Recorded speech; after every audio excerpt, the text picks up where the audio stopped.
आता येऊया महाराष्ट्राकडे. महाराष्ट्र हा राजकीय दृष्ट्या अतिशय प्रगल्भ असं राष्ट्र याला म्हटलं जातं. कायम पुरोगामी महाराष्ट्र म्हणून याला बघितलं जातं आणि त्यामुळेच गेल्या साधारणपणे 5 वर्षांच्या कालावधीमध्ये महाराष्ट्रामध्ये जे काही झालं ते महाराष्ट्रातल्या जनतेला आवडलं नाही हे आजच्या निकालांवरनं स्पष्ट होतं आहे. आजच्या निकालांमध्ये हे बातमीपत्र रेकॉर्ड होईपर्यंत बघायला गेलं तर भारतीय जनता पार्टीला 11 जागी आघाडी मिळाली आहे. शिंदे गटाला 6 जागी आघाडी मिळाली आहे. तर अजितदादा पवारांना फक्त 1 जागी म्हणजे रायगडची जी जागा आहे सुनील तटकरेंची त्याच जागी त्यांना आघाडी मिळालेली आहे. तर दुसरीकडे पक्ष गेलं, चिन्ह गेलं, सगळं काही गेलं आणि तरीही उद्धव ठाकरे गटाने प्रचंड मुसंडी मारलेली आहे आणि उद्धव ठाकरे गटाला आत्तापर्यंत 11 जागी आघाडी दिसून येते आहे. तर शरद पवार जे पूर्णपणे नेस्तनाबूत झाले, शरद पवार संपले, त्यांचे 40 आमदार गेले अशा प्रकारे बोललं जात होतं. त्या शरद पवार यांनी पुन्हा एकदा महाराष्ट्रामध्ये शरद पवार हे किती रिलिव्हंट आहेत, महाराष्ट्रामध्ये शरद पवार यांच्या अवतीभोवतीच राजकारण फिरतं हे शरद पवार यांनी पुन्हा एकदा दाखवून दिलं आहे.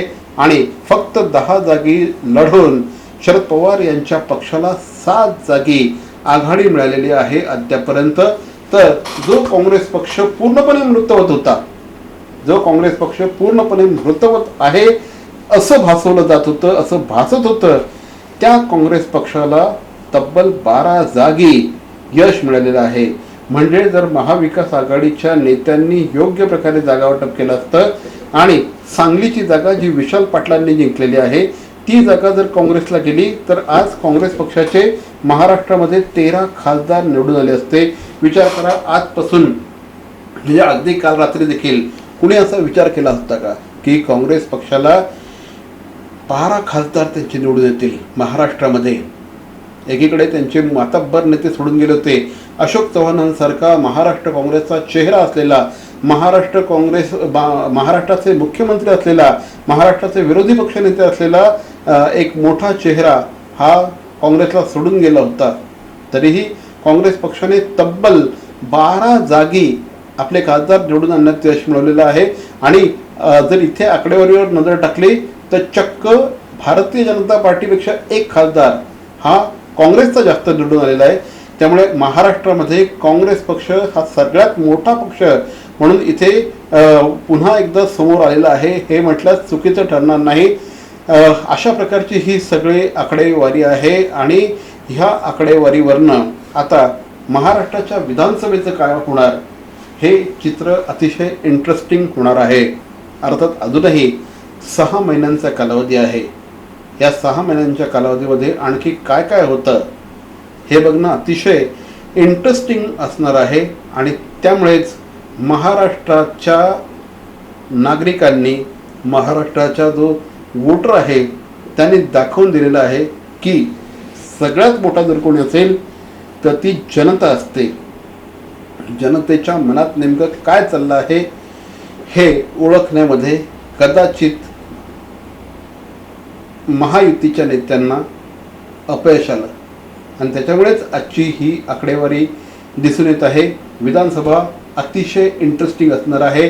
या सगळ्या निकालांवर आपण कायम विवेचन आणि विश्लेषण करणार आहोत. खूप सारे याच्यामध्ये अँगल्स असतील. आजचा दिवस खूपच लवकर होतो आहे पण एक आकडेवारी जी आहे ही महत्त्वाची असणार आहे आणि त्याच्यात खूप काही लपलेलं आहे.